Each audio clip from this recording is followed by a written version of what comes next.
October that year gathered up all the spilled sunshine of the summer and clad herself in it as a garment.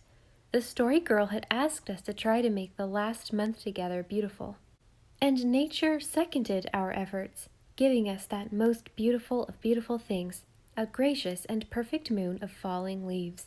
There was not in all that vanished October one day that did not come in with auroral splendor, and go out attended by a fair galaxy of evening stars.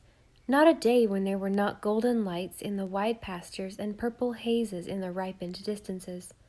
Never was anything so gorgeous as the maple trees that year. Maples are trees that have primeval fire in their souls. It glows out a little in their early youth, before the leaves open, in the redness and rosy yellowness of their blossoms, but in summer it is carefully hidden under a demure, silver-lined greenness. Then, when autumn comes, the maples give up trying to be sober and flame out in all the barbaric splendor and gorgeousness of their real nature, making of the hills things out of an Arabian Night's dream in the golden prime of good Harun al-Rashid. You may never know what scarlet and crimson really are until you see them in their perfection on an October hillside, under the unfathomable blue of an autumn sky. All the glow and radiance and joy at Earth's heart seemed to have broken loose in a splendid determination to express itself for once before the frost of winter chills her beating pulses. It is the year's carnival ere the dull Lenten days of leafless valleys and penitential mists come. The time of apple picking had come around once more, and we worked joyously. Uncle Blair picked apples with us, and between him and the Story Girl it was an October never to be forgotten. "Will you go far afield for a walk with me today?" he said to her and me, one idle afternoon of opal skies, pied meadows, and misty hills. It was Saturday, and Peter had gone home. Felix and Dan were helping Uncle Alec top turnips. Cecily and Felicity were making cookies for Sunday, so the Story Girl and I were alone in Uncle Stephen's Walk. We liked to be alone together that last month, to think the long, long thoughts of youth and talk about our futures. There had grown up between us that summer a bond of sympathy that did not exist between us and the others. We were older than they. The Story Girl was 15, and I was nearly that, and all at once it seemed as if we were immeasurably older than the rest, and possessed of dreams and visions and forward-reaching hopes which they could not possibly share or understand. At times we were still children, still interested in childish things, but there came hours when we seemed to our two selves very grown up and old, and in those hours we talked our dreams and visions and hopes, vague and splendid as all such are, over together, and so began to build up, out of the rainbow fragments of our childhood's companionship, that rare and beautiful friendship which was to last all our lives, enriching and instarring them. For there is no bond more lasting than that formed by the mutual confidences of that magic time when youth is slipping from the sheath of childhood and beginning to wonder what lies for it beyond those misty hills that bound the golden road. "Where are you going?" asked the Story Girl. "To the woods that belt the gray hillside. Aye, and overflow beyond it into many a valley purple-folded in immemorial peace," answered Uncle Blair. "I have a fancy for one more ramble in Prince Edward Island woods before I leave Canada again. But I would not go alone. So come, you two gay youthful things to whom all life is yet fair and good, and we will seek the path to Arcady. There will be many little things along our way to make us glad. Joyful sounds will come ringing down the wind. A wealth of gypsy gold will be ours for the gathering. We will learn the potent, unutterable charm of a dim spruce wood, and the grace of flexile mountain ashes fringing a lonely glen. We will tryst with a folk of fur and feather. We'll hearken to the music of gray old firs. Come, and you'll have a ramble and an afternoon that you will both remember all your lives." We did have it. Never has its remembrance faded. That idyllic afternoon of roving in the old Carlisle woods with the Story Girl and Uncle Blair gleams in my book of years, a page of living beauty. Yet it was but a few hours of simplest pleasure. We wandered pathlessly through the sylvan calm of those dear places, which seemed that day to be full of a great friendliness. Uncle Blair sauntered along behind us, whistling softly. Sometimes he talked to himself. We delighted in those brief reveries of his. Uncle Blair was the only man I have ever known who could, when he so willed, talk like a book, and do it without seeming ridiculous. Perhaps it was because he had the knack of choosing fit audience, though few, and the proper time to appeal to that audience. We went across the fields, intending to skirt the woods at the back of Uncle Alec's farm and find a lane that cut through Uncle Roger's woods. But before we came to it, we stumbled on a sly, winding little path, quite by accident, if indeed there can be such a thing as accident in the woods, where I am tempted to think we are led by the good people along such of their fairy ways as they have a mind for us to walk in. "Go to, let us explore this," said Uncle Blair. "It always drags terribly at my heart to go past a wood lane if I can make any excuse at all for traversing it, for it is the byways that lead to the heart of the woods, and we must follow them if we would know the forest and be known of it. When we can really feel its wild heart beating against ours, its subtle life will steal into our veins and make us its own forever, so that no matter where we go or how wide we wander in the noisy ways of cities or over the lone ways of the sea, we shall yet be drawn back to the forest to find our most enduring kinship." "I always feel so satisfied in the woods," said the Story Girl dreamily, as we turned in under the low, swinging fir boughs. "Trees seem such friendly things." "They are the most friendly things in God's good creation," said Uncle Blair emphatically, "and it is so easy to live with them, to hold converse with pines, to whisper secrets with the poplars, to listen to the tales of old romance that beeches have to tell, to walk in eloquent silence with self-contained firs, is to learn what real companionship is. Besides, trees are the same all over the world. A beech tree on the slopes of the Pyrenees is just what a beech tree here in these Carlisle woods is, and there used to be an old pine hereabouts whose twin brother I was well acquainted with in a dell among the Apennines. Listen to these squirrels, will you, chattering over yonder. Did you ever hear such a fuss over nothing? Squirrels are the gossips and busybodies of the woods. They haven't learned the fine reserve of its other denizens. But after all, there is a certain shrill friendliness in their greeting." "They seem to be scolding us," I said, laughing. "Oh, they are not half such scolds as they sound," answered Uncle Blair gaily. "If they would but take a thought and mend their shrew-like ways, they would be dear, lovable creatures enough." "If I had to be an animal, I think I'd like to be a squirrel," said the Story Girl. "It must be next best thing to flying." "Just see what a spring that fellow gave," laughed Uncle Blair. "And now listen to his song of triumph. I suppose that chasm he cleared seemed as wide and deep to him as Niagara Gorge would to us if we leaped over it. Well, the wood people are a happy folk, and very well satisfied with themselves. Those who have followed a dim, winding, balsamic path to the unexpected hollow where a wood spring lies have found the rarest secret the forest can reveal. Such was our good fortune that day.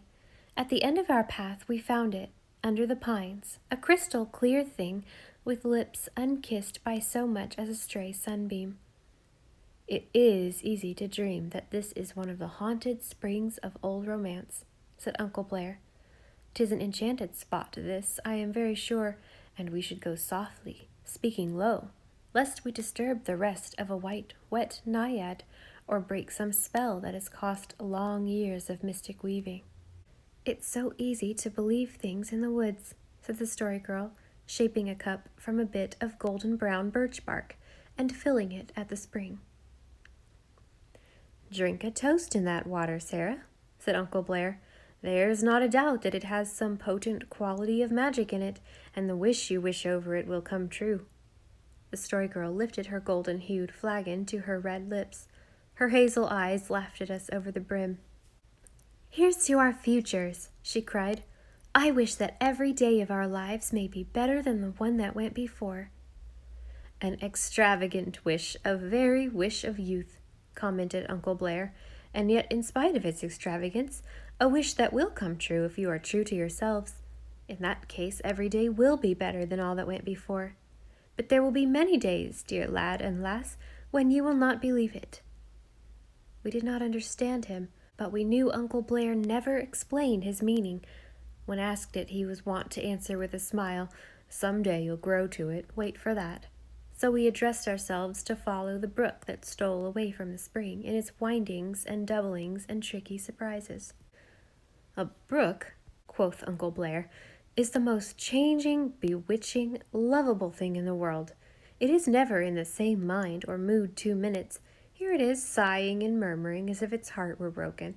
But listen, yonder by the birches it is laughing as if it were enjoying some capital joke all by itself." It was indeed a changeful brook. Here it would make a pool, dark and brooding and still, where we bent to look at our mirrored faces.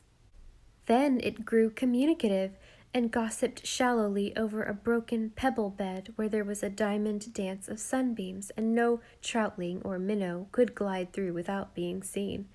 Sometimes its banks were high and steep, hung with slender ashes and birches. Again they were mere low margins, green with delicate mosses shelving out of the wood. Once it came up to a little precipice and flung itself over undauntedly in an indignation of foam, gathering itself up rather dizzily among the mossy stones below. It was some time before it got over its vexation. It went boiling and muttering along, fighting with the rotten logs that lie across it, and making far more fuss than was necessary over every root that interfered with it. We were getting tired of its ill humor and talked of leaving it, when it suddenly grew sweet-tempered again, swooped around a curve, and presto, we were in fairyland. It was a little dell far in the heart of the woods. A row of birches fringed the brook, and each birch seemed more exquisitely graceful and golden than her sisters. The woods receded from it on every hand, leaving it lying in a pool of amber sunshine.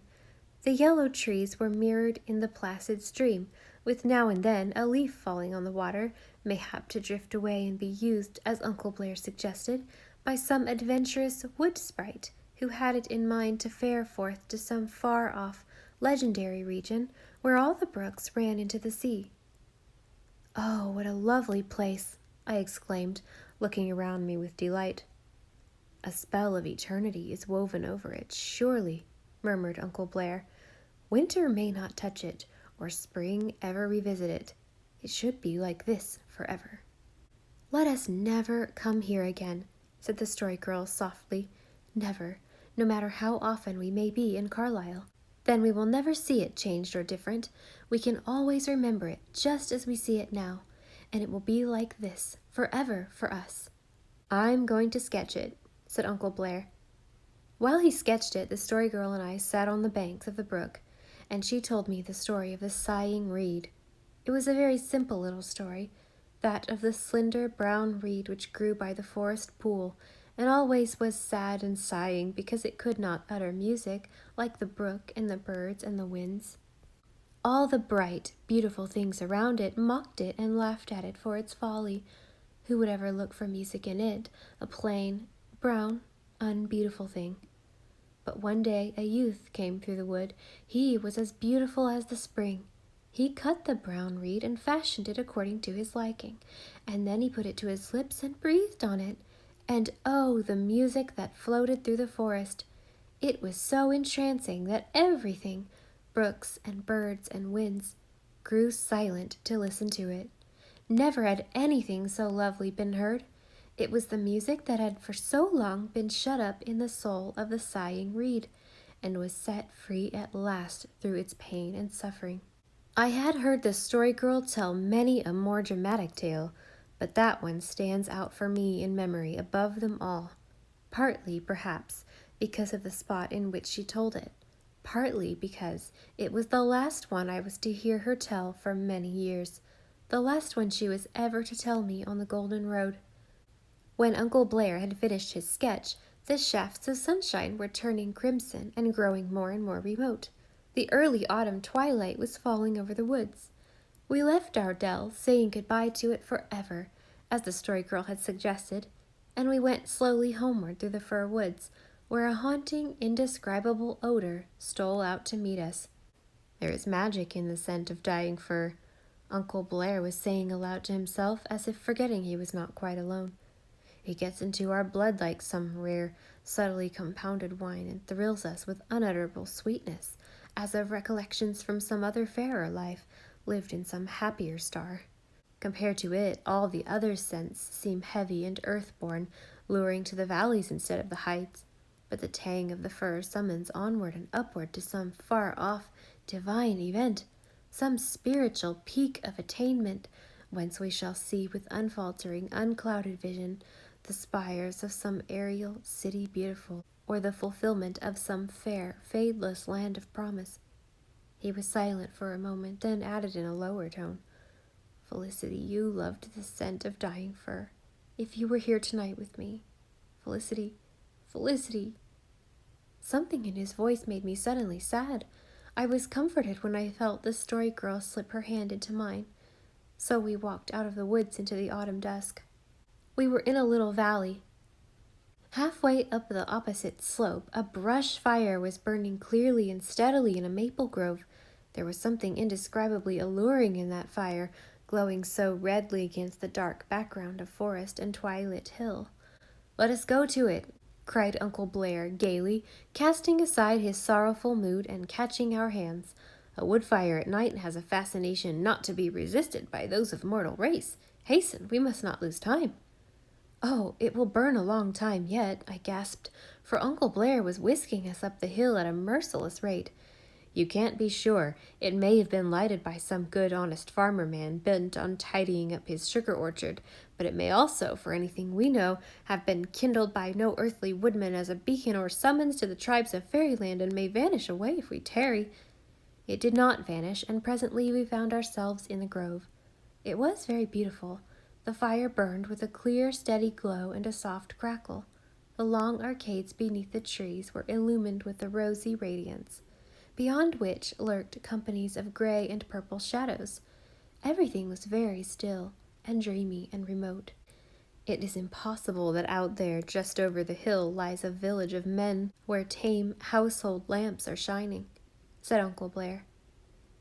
"I feel as if we must be thousands of miles away from everything we've ever known," murmured the Story Girl.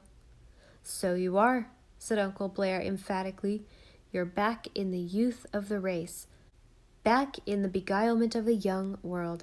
Everything is, in this hour, the beauty of classic myths, the primal charm of the silent and the open, the lure of mystery. Why, it's a time and place when and where everything might come true. When the men in green might creep out to join hands and dance around the fire, or dryads steal from their trees to warm their white limbs, grown chilly in October frosts by the blaze. I wouldn't be very much surprised if we should see something of the kind. Isn't that the flash of an ivory shoulder through yonder gloom? And didn't you see a queer little elfin face peering at us around that twisted gray trunk? But one can't be sure. Mortal eyesight is too slow and clumsy a thing to match against the flicker of a pixie lit in fire." Hand in hand we wandered through that enchanted place, seeking the folk of Elfland, and heard their mystic voices calling from fairy knoll and haunted hill. Not till the fire died down into ashes did we leave the grove. Then we found that the full moon was gleaming lustrously from a cloudless sky across the valley. Between us and her stretched up a tall pine, wondrously straight and slender and branchless to its very top, where it overflowed in a crest of dark boughs against the silvery splendor behind it. Beyond, the hill farms were lying in a suave white radiance. "Doesn't it seem a long, long time to you since we left home this afternoon?" asked the Story Girl. "And yet it is only a few hours." "Only a few hours, true, yet such hours were worth a cycle of common years untouched by the glory and the dream.